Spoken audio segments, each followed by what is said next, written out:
Take a look at Taiwan's passport covers through the years. You'll notice that in the first few iterations, the word Taiwan never actually appears on the passport cover.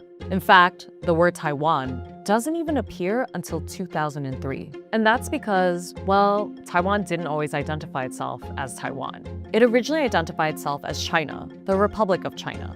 But this is also China, the People's Republic of China. So when did Taiwan emerge as an identity of its own on this passport? And if the People's Republic of China is insistent on the One China principle, is it even possible for Taiwan to maintain its autonomy? The story of how two Chinas emerged started in 1927 with the bloody civil war between two political parties, the Chinese Communist Party and the Chinese Nationalist Party. This war lasted over 2 decades. By October 1949, the Chinese Communist Party claimed victory, and the Nationalists retreated to the island of Taiwan, which had previously been a Japanese colony, but was handed over to China when Japan surrendered at the end of World War II. Beginning in December 1949, on his island sanctuary, Jiang worked toward the day when China could be freed from the communist yoke. From 1949, 1950 onward, you have two separate jurisdictions. They both claim legitimacy, so they all both claim that they are representative of China. On the mainland, the communists declared their country the People's Republic of China. On Taiwan, the nationalists kept the name the Republic of China. There are multiple claims of what China is, what it ought to be, and it's confused by the fact that they use the same term. And you can see that reflected in the design of the first passport from Taiwan in 1949. The cover only says Passport of the Republic of China, with no mention of Taiwan. To add some more complexity to the question of who is the real China, the ROC, not the PRC, got a seat as the founding member of the United Nations in 1945, before the Chinese Civil War had even ended. This seat went to Chiang Kai-shek, the then leader of the ROC, because he was the one who brought his army onto the side of the Allies against Japan during World War II. Because the ROC was one of the allies, it had an important role in establishing the United Nations, the basic institutions, and the UN Charter. From 1945 to 1971, the United Nations recognized the Republic of China on Taiwan as the real China. But come the Cold War, the concept of China shifts. Essentially, the Soviets and the PRC have a falling out.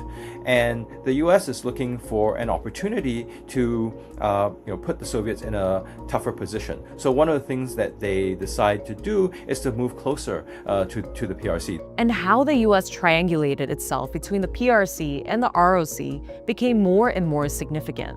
Henry Kissinger, then the US National Security Advisor, secretly visited China in 1971. Following his trip, President Nixon became the first US president to publicly visit Communist China after 2 decades of diplomatic isolation. During this time, the UN passed Resolution 2758, where it recognized the PRC as the only legitimate representative of China. And with that, the ROC lost its seat at the UN. Beijing and Washington, they get closer because they both see a common enemy in the Soviet Union. The decision to move closer to the US remained actually quite contested within the PRC. The US was seen as the leader of this sort of imperialist capitalist world. So it takes Mao dying in 1976 and also Deng Xiaoping coming to power and being able to sideline his rivals for the US and the PRC to move closer together. A new beginning in U.S.-China relations. 3 years after Mao's death, the US formalized its own recognition of Beijing as the sole government in China. This birthed America's version of the One China policy. The government of the United States of America acknowledges the Chinese position that there is but one China, and Taiwan is part of China. All right, I know it looks like it's just me out here, but producing stories like this takes a whole team. Reporters, editors, fact checkers, animators, camera people you don't even see right now, so much more, all working together to make journalism that's accurate, nuanced, and hopefully fun to watch. And if high quality independent journalism is important to you, then you would love our Vox community on Patreon. For a few dollars a month, you can get access to exclusive video reporting, new shows we're developing, and a chance to chat directly with our journalists, like me.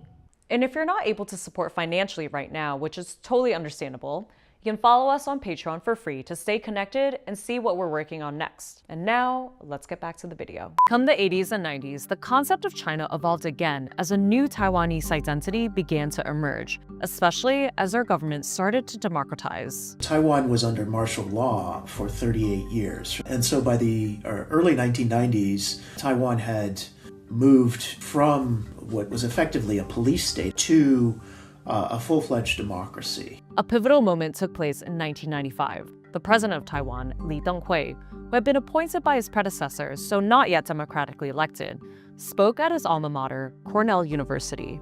His visit to the United States is the first by a Taiwan leader since the United States severed diplomatic relations with that country in 1979.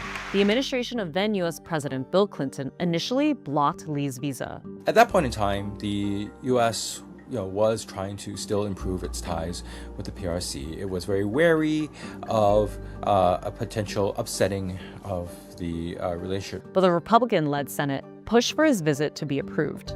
They went around President Clinton, who was in office at that time, and approved an unofficial visit by Lee Teng-hui to Cornell University. Today, the institutions of democracy are in place in the Republic of China. Human rights are respected and protected to a very high degree. Democracy is thriving in my country.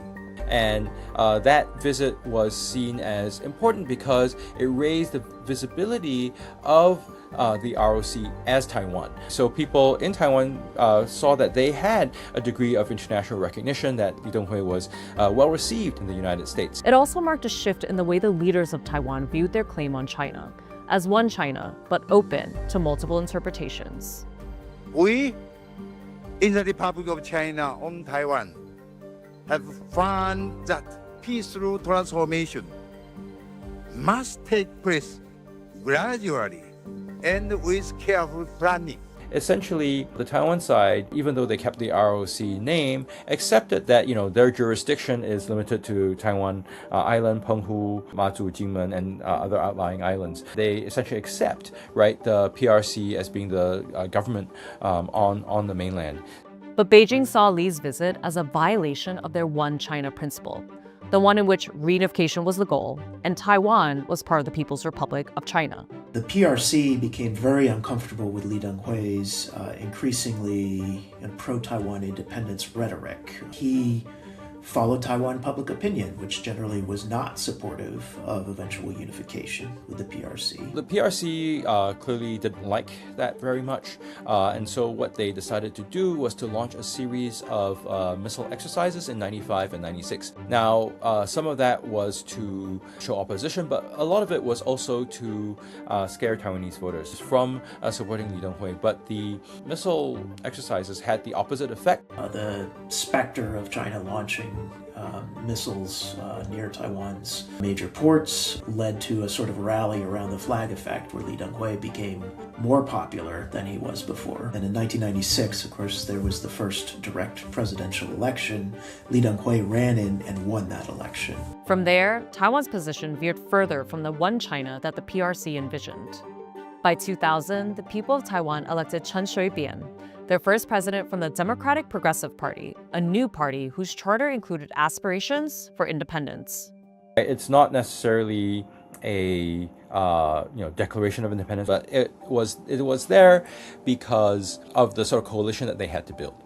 This marked a significant change since Lee's Cornell speech that still identified his country as the Republic of China on Taiwan. We've now got a Taiwan today where the large majority of people in Taiwan identify as just Taiwanese. And so that then shifts the incentives of politicians running for elected office. In 2002, President Chen pushed forward legislation to add the English word Taiwan to their passport. By 2003, the first passports with Taiwan on the cover were issued. Since then, the word Taiwan has remained on the Republic of China passport, and the text itself has gotten larger, a reflection of how design mirrors identity.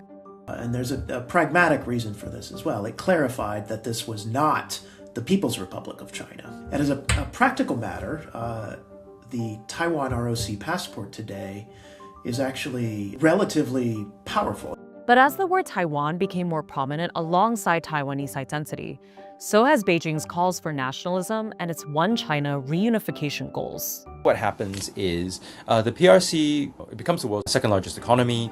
It has a lot more capabilities that it can bring to bear. So it really wants to further isolate Taiwan and bring it under its fold if possible.